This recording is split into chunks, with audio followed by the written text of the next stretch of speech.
Hola, ¿qué tal? Muy buenos días. El día de hoy nos encontramos en el Covatat Plantel 1 y estamos aquí con el profesor Catalino. Profesor, muy buenos días. Muy buenos días. Es un gusto poder estar aquí con usted. El gusto es mío, podré ayudarles en lo que traten de investigar. Muchas gracias. Somos estudiantes de la Universidad Juárez Autónoma de Tabasco, de la licenciatura en Ciencias de la Educación. Mi nombre es Sandibel Paola y también nos acompaña el día de hoy mis compañeras Luz Estrella, Cintia Scarlett y Victoria. El día de hoy vamos a conversar sobre sus principales funciones como orientador y le vamos a hacer un par de preguntas. Como primera pregunta, ¿cuál considera que es su principal propósito como orientador educativo? Bueno, el orientador educativo es una figura que en educación media superior está como servicio, no es propiamente una asignatura o unidad académica. Sin embargo, el servicio que se le brinda al estudiantado en este subsistema, en especial el plantel 1, es para apoyarlo en su desarrollo integral. Eso implica educativo, socioemocional, afectivo e individual. Ok. Como segunda pregunta, ¿cuáles son sus principales funciones y actividades como orientador? Son diversas. La primera es hacer diagnósticos para poder conocer a nuestros estudiantes y con base en ello determinar qué tipo de apoyo requiere. Y cada uno de esos apoyos se diseña un plan de trabajo. Y en el caso de nuestro subsistema o plantel, tenemos un comité de bienestar, que allí tenemos el plan de trabajo y se va teniendo la inclusión, el problema de aprendizaje, el problema de la enseñanza, el problema socioemocional, afectivo y conductual, todas las que se vayan derivando. Ok, muy interesante, profesor, muchas gracias. Bueno, continuando con las preguntas, queremos saber cómo define la orientación educativa desde su contexto escolar. La orientación educativa en ese ámbito nos permite identificar situaciones de aprendizaje, de enseñanza, y se define como algo muy disciplinar. Es decir, hay que hacer diagnósticos para ir encontrando los avances, los retrocesos y, ¿por qué no?, las oportunidades que tienen los estudiantes. Y ahí es donde se les da la atención personalizada, una focalización grupal o incluso familiar. Porque cuando vemos la reprobación o vemos que a veces no reprueban, pero van bajando su nivel académico, y es donde uno tiene que actuar, tiene uno que hacer el procedimiento, el protocolo que se aplica para atención académica. Okay. Sí, es muy importante tener en cuenta esto igual. Claro. Continuando, ¿qué estrategias utiliza para atender las necesidades personales de los estudiantes? Bueno, en ese sentido es más delicado porque tenemos que hacer un semáforo, tenemos que trabajar con como si fuéramos paramédicos, ¿no? Uh-huh. La atención inmediata, y eso es más complicado porque habría que estar trabajando no solo como docente frente al grupo, sino apoyarnos con los demás docentes para detectar situaciones personales. Sí. Y sabrá que el ser humano es muy complicado y a veces no expresa lo que siente, no expresa sus vivencias. Entonces ahí es como que para estar más atento y de acuerdo a los canales que uno tiene determinado se va dando la atención, y puede ser primero individual, luego puede ser familiar, y cuando se logra atender una situación socioemocional o una situación a lo mejor de económica, a lo mejor una cuestión de que tenga algún problema con familia o con amigos, pues ya dependiendo de ese problema se hace la canalización para que lo atienda un especialista, ya sea el psicólogo, ya sea el terapeuta, uh-huh, o a lo mejor es de salud, pues ya se canaliza la Secretaría de Salud. O sea, todo va a ir teniendo un nivel, pero esas estrategias van primero desde la detección, canalización, para que se dé el debido y adecuado atención y proceso. Ok, gracias. Ahora, partiendo de esta misma pregunta, ¿qué estrategia se utiliza para atender las necesidades ahora en el ámbito pues, académico? Bien, como le decía hace un momento, los estudiantes pasan por diferentes etapas y varía de nivel académico, es decir, primer semestre hasta sexto, y dependiendo del desarrollo integral del estudiante va uno a detectar esas deficiencias o incluso sus mejoras, y las estrategias van desde una evaluación diagnóstica, hay una que hace el docente frente al grupo, hay otra que hace la institución para que se pueda visualizar en dónde está y de ahí continuar. Y en el caso de la intervención del educador educativo es asesoría disciplinares, asesoría intersemestral o ya sea horizontal o vertical, pero siempre el acompañamiento en este caso del disciplinar, que si detectamos que es matemática, pues entonces acompañamos al estudiante con el maestro que es de la asesoría disciplinaria en matemáticas, por ejemplo, ¿no? Ok, gracias. Bien, profesor, ahora queremos saber qué estrategias utiliza, pero ahora en el ámbito social con los estudiantes. Bueno, como ser humano sabemos que el desarrollo es variado. Sin embargo, en el área de orientación educativa nos toca hacer ese acompañamiento para que tenga un desarrollo integral. Y nos da el caso de que detectamos estudiantes que no pueden salir hacia fuera del aula, por ejemplo, ¿no? Les da miedo externar sus conocimientos, sus habilidades, sus actitudes, sus emociones. Y entonces ahí es donde uno interviene. Hay casos graves, como por ejemplo el mutismo, que es un estudiante que es para sí y selecciona sus amigos, selecciona con quién hablar. Y entonces en la calle selecciona si habla o no habla, por ejemplo, ¿no? Eso es más complicado, ya interviene el especialista. Sin embargo, para trabajar de manera integral con los estudiantes, para que haya una apertura, para que puedan ellos ir desarrollándose académica y social y personalmente hacia la sociedad, se le va dando su acompañamiento. Y le repito, es muy variado, es complicado, por eso la asesoría es personalizada, ¿sí? Y se trata de que todos, al final de cuentas, lleven esos conocimientos, esas habilidades, para que puedan salir a la sociedad, no se quede entre cuatro paredes, vaya más allá del aula, transite del aula a la escuela y de la escuela a la sociedad.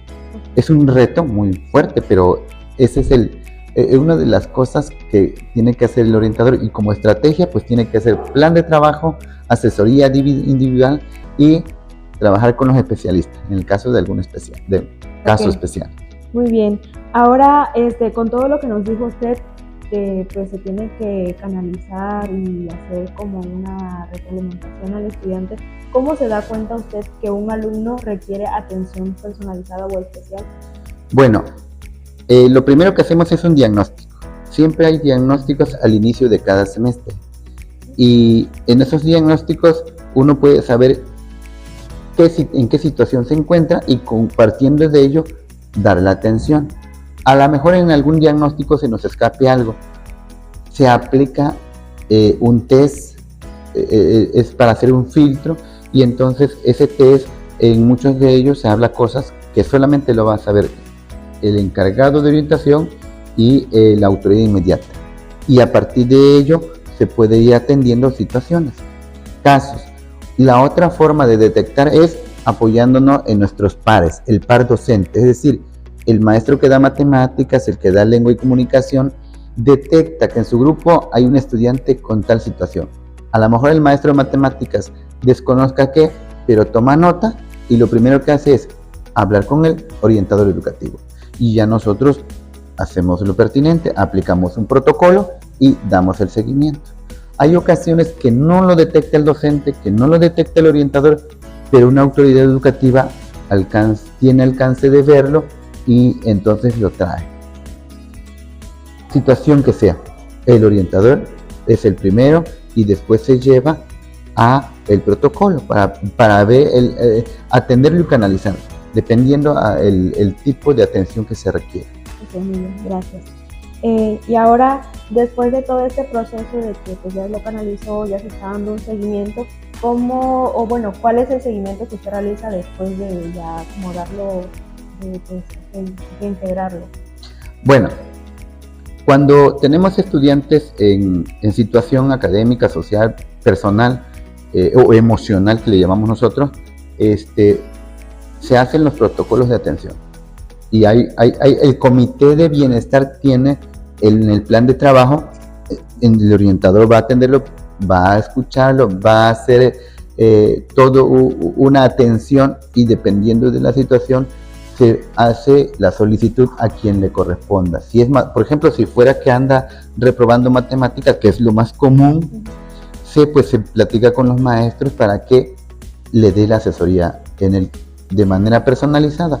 Si fueran varios que en ese mismo salón tuvieran el caso, pues ya se hace una tutoría disciplinar en equipo o grupal, si fuera el grupo. Pero cuando es individual, pues se atiende solamente el individual en el cubículo donde se le asigna al docente para la atención. Una vez que ya el estudiante sale, se nivela o se regula o se reintegra, porque lo que se busca es un desarrollo integral, entonces ya se le da de alta como cualquier otro paciente, ¿no? Este paciente educativo. Y eso es a través de un registro. Llevamos una carpeta donde hay datos de identificación, donde hay cuestionarios. Se invita a los padres, porque en la triada tiene que estar padre, estudiante y el personal que trabaja en la escuela, para que juntos logremos integrarlo de la situación en la que se encuentra. Porque si fallara un actor de la triada, entonces sí se avanza, pero es más lento, es más complicado el proceso. Entonces, una vez que en la carpeta de evidencia ya va mejorando, ya se va viendo que va mejorando y ya se le da de alta, se le informa a los actores, al director, al maestro y al padre de familia, y ya continúa su proceso.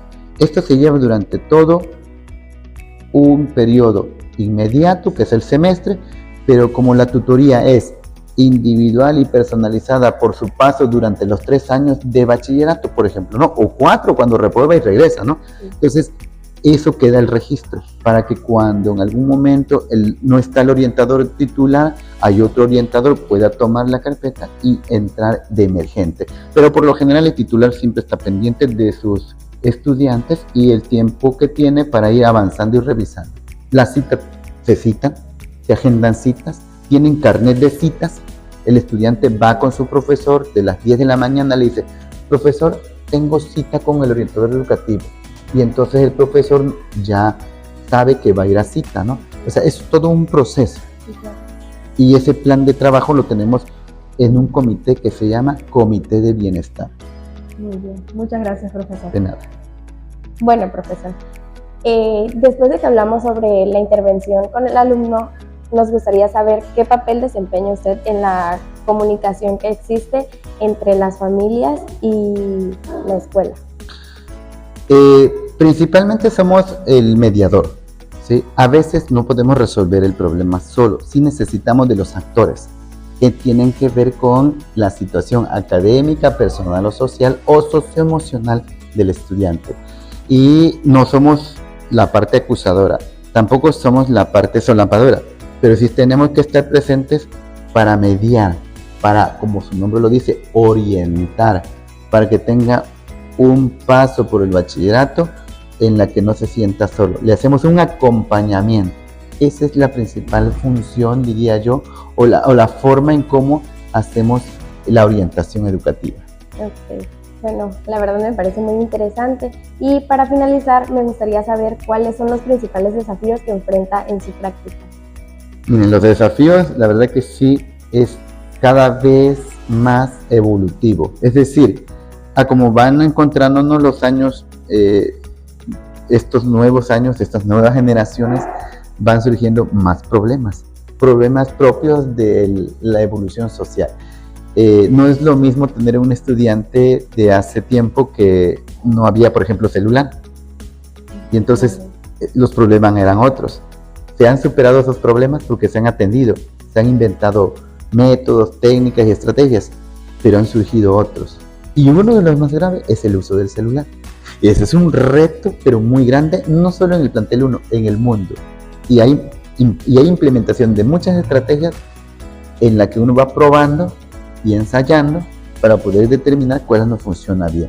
Desde el poner en la normatividad, desde el inicio del curso, el uso del celular, hasta acordar formas de trabajo con el celular. Da el caso es que, ¿saben qué? Pues ya no traigan el libro, mejor vamos a trabajar con el celular. O lo ocupan para chatear o lo ocupan para trabajar en el celular. Entonces, esas cosas son retos que nos vamos enfrentando con nuestro día a día como orientador educativo.